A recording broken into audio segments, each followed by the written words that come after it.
What really happened in a medieval battle? Not the storybook version, not the polished sword fights, not the slow-motion duels, and certainly not the noble last stands. No brave music, no chiseled warriors posing in perfect armor. You've been lied to. The real thing? It was chaos wrapped in armor and soaked in blood. And it started the way all great historical disasters do, with no one knowing what the hell was going on. Imagine standing in a muddy field for hours. Your legs are cramping, your stomach's doing flips, you haven't eaten since dawn. Suddenly, someone blows a horn. You think, is that it? Is that the signal? You glance around. No one's moving. Then someone yells, then someone else runs. Now everyone's moving forward, or trying to. Half the front line immediately stumbles over tree roots, discarded gear, or just their own nerves. Shields clang together. Someone slips in something squishy, hopefully mud. Someone screams, probably out of pure anxiety. There's no coordinated charge. There's just an accidental stampede of terrified men tripping over each other with weapons in hand. So much for battlefield discipline. Congratulations, you've shuffled your way into formation. And now you're trapped. You're shoulder to shoulder in a wall of meat, metal, and body odor so intense it could be weaponized. The guy to your left hasn't bathed in a month. The one to your right is hyperventilating and smells like he ate 3 cloves of raw garlic for breakfast. Your shield arm's already tired and you haven't even raised it yet. You can't swing, you can't duck, you can barely breathe. You're packed so tight you can feel the guy behind you breathing on your neck, and it's not comforting. This is not a duel, this is a medieval mosh pit, except instead of a band, it's an army, and instead of fun, it's terror. Then it happens. The clash, like being hit by a wall that hits back. Your shield lurches, your ears ring, someone slams into your ribs. You're not sure if it was the enemy or your own guy stumbling forward. Your training? Useless. Your commander's strategy? Gone. Now it's just noise and violence. You're not fighting, you're reacting, lashing out at whatever moves. Your arm aches from blocking, your knees wobble from the shock, and already you're drenched in sweat inside your padded armor. The man next to you is screaming, not a war cry, just raw, panicked noise. There's no rhythm to this, no form, no grace, just confusion, pain, and the sudden realization that this is far worse than you imagined. You're no longer thinking, you're surviving. The battle plan becomes 1. Stay standing. 2. Don't get stabbed. 3. Try not to cry. Your world shrinks to what you can see through the slit in your helmet, maybe 2 feet in any direction. You see a sword flash, you flinch. Something moves. Stab it. Ask questions. Never. Time stops making sense. You don't know if you've been in this mess for 10 minutes or 2 hours. Your arm moves on its own. You swing, you block, you don't remember doing it. This isn't bravery. It's muscle memory, terror, and pure instinct on autopilot. You're not a warrior anymore. You're just a human trying really hard not to die. Forget what movies taught you. There were no duels in medieval battle, no matching swords at sunrise, no poetic final blows. There were only numbers and physics. And the first rule of staying alive? Never fight fair. The moment things got up close, chivalry died a violent, messy death. You see someone alone?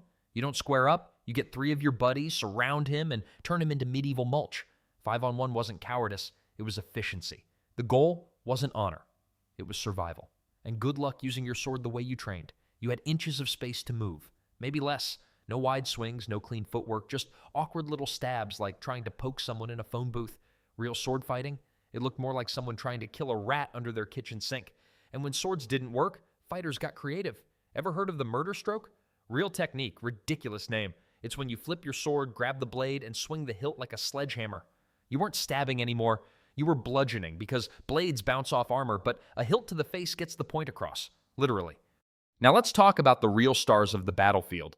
Not the gleaming Excalibur-style swords. Those were for nobles. Most people were swinging whatever they could afford or repurpose from the barn. Axes? Basically, woodcutters turned soldier. They didn't need training, just strong arms and bad intentions. You swung and gravity handled the rest. Problem was, axes loved to get stuck. In shields, in armor, in ribs. And while you yanked it free, someone else might make your neck the next target. Spears? Cheap, deadly, and everywhere. Up to 70% of fighters used one. 6 feet of stab you before you get close energy. Great for the first few seconds. Terrible in a tight crowd. Half the time, you'd poke your own guys by accident. Maces? Brutal, no finesse, just blunt force trauma. Maces crushed what swords couldn't cut. They didn't care about armor, they just dented it into your bones. That's why so many knights carried them, even religious ones. Maces didn't draw blood, so technically, you weren't violating God's law. Just turning someone's insides into pudding. Totally holy. Oh, and swords? Let's set the record straight. They were rare, expensive, fragile. A good sword cost as much as a house, and they broke, often. Excavated blades show crack repairs, bent spines, and snapped tips. Imagine swinging your precious heirloom and it snaps in half on your first hit. Now you're holding a very expensive butter knife. And when you didn't have a real weapon, you grabbed whatever you could find. Flails, grain threshers, sharpened shovels. 20% of soldiers in some battles used modified farming tools. They weren't elegant, but they worked. Getting your skull cracked by a flail used to thresh oats? That's medieval irony. Armor was protection, sure, but it was also a trap. It could stop a blow, once, maybe twice. But after that, it worked against you. Chainmail didn't prevent broken bones. It just made them more complicated. It stopped the blade from slicing and helped fold the force directly into your body. Battlefield surgeons found shattered ribs and limbs underneath armor that wasn't even breached. Plate armor? Even worse in the heat.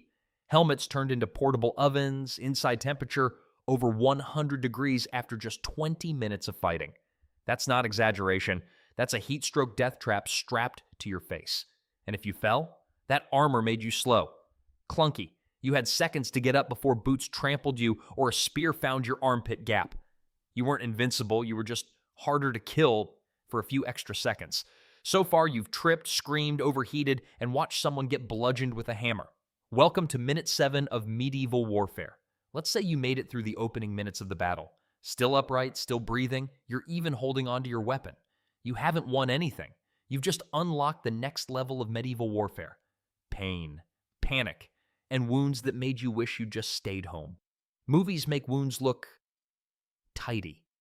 A quick cut, maybe a dramatic limp, maybe a heroic bandage. Reality?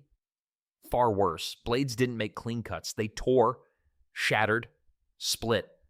A sword strike could take your whole arm with it, or worse, just enough flesh and muscle to leave you screaming while you bled out on the ground. Chainmail? Could stop a slash, but a direct blow? It folded into your skin like metal cheese grater. Imagine pulling twisted wire out of your own shoulder.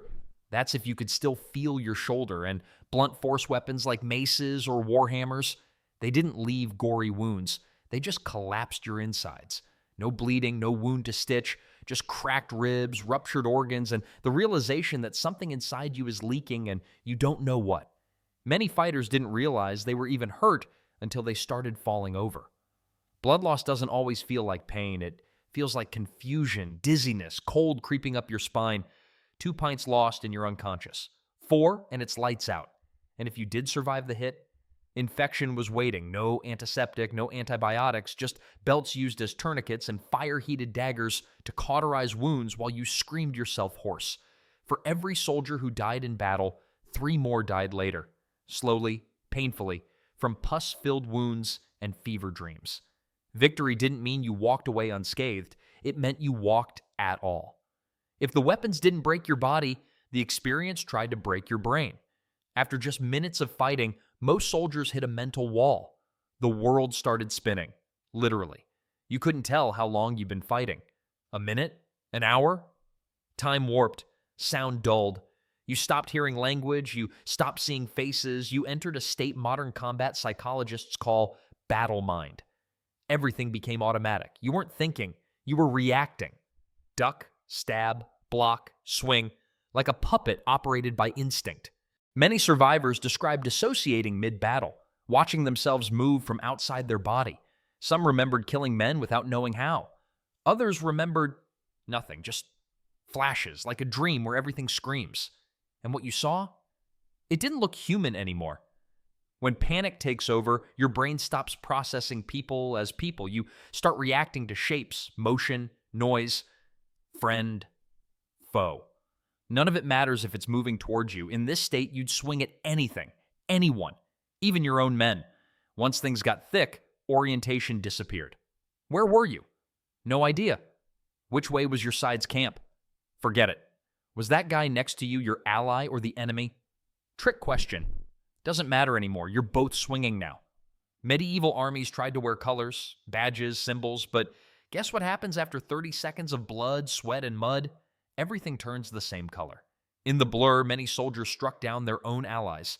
Some battles recorded up to 10% of casualties as friendly fire. The Battle of Towton in 1461, Soldiers reported attacking men who were retreating on their own side because they didn't recognize them. And sometimes the blood you saw in your hands, it wasn't even yours. A terrifying moment came when you looked at yourself and couldn't tell if you were dying. Soaked in blood. Yours, theirs, no one knew. Wounds went unnoticed until your legs gave out, until your vision blurred, until it was too late. You weren't fighting for glory. You weren't even fighting to win. By now, you were just trying to remember who you were and which way was out. Movies love a last stand, brave warriors fighting to the death. Glorious, noble. Here's how it really worked. If things got bad and you could run, you ran. The bravest thing a medieval foot soldier could do? Leave. Battlefield panic wasn't rare. It was standard. Once a few men broke and ran, the rest followed. Not out of fear, but out of math. The longer you stayed, the better your chances of being turned into red soup. The chain reaction of a fleeing army looked like this. A few drop weapons, then a dozen, then 100, then it's not a battle anymore. It's a stampede. And here's the problem. Running in armor is hard, really hard. Your padded gambeson is soaked in sweat. Your legs are shaking. Your breath is fire. You make it 50 yards, maybe 100, before you're wheezing like a dying ox. Many knights didn't fall in combat. They fell while running. Too slow, too heavy, too tired. And if your own side caught you fleeing, they might kill you for cowardice. Some soldiers faked death. Some begged. One survivor reportedly hid inside a dead horse for hours. Heroic? Not even close. Effective? Absolutely, because in the end, there was only one real battlefield rule. Dead men don't get to go home. So let's say you didn't run, or you did and made it, or maybe somehow you just survived. You know what victory looked like? You were still breathing. That's it. No flags raised, no cheering crowds, no speeches, just exhaustion, silence, and the smell of blood in the air. Your shield was cracked, your armor dented, your hands shook, and you were alive. That was the win. There were no medals, no feasts, just the overwhelming desire to sit down and never get up again. The next step? Loot the corpses. Didn't matter whose side they were on. Armor was expensive. Swords were rare. Even boots were fair game. The battlefield turned into a giant medieval pawn shop. If a man no longer needed it, you took it. And then, if you were lucky, you drank. Ale, mead, whatever you could find. To forget what you saw. To sleep. To pretend none of it happened. Chroniclers wrote of men drinking for days after battle, not to celebrate, to erase. Field hospitals were barely tents. Straw mats, dull knives, no sterilization. A limb infected? Cut it off. No anesthesia. Just bite down and scream. If you made it out with all your limbs and half your mind, you were one of the lucky ones. But the fight didn't end when the swords did. The field stayed with you. In your dreams, in your bones, in every breath where you thought you smelled blood that wasn't there. Some men never recovered. They heard phantom screams. They twitched in their sleep. They avoided open fields for the rest of their lives. We didn't have the term PTSD, but we had stories of men who came back different, quieter, angrier, or just not really back at all. The dead were left where they fell. Maybe a shallow grave, maybe nothing. Grass grew over them, animals picked bones clean, and sometimes, centuries later, bits of metal and bone still rise to the surface, a battlefield refusing to be forgotten. So what did a real medieval battle look like? It wasn't a story of glory, it was mud, screaming, crushed ribs, mistaken kills, heat stroke, panic, and survival, if you were lucky. History tells us who won, but it rarely tells us what it cost, because beneath every victory was a field full of men who had no idea what they were dying for. And that was medieval war.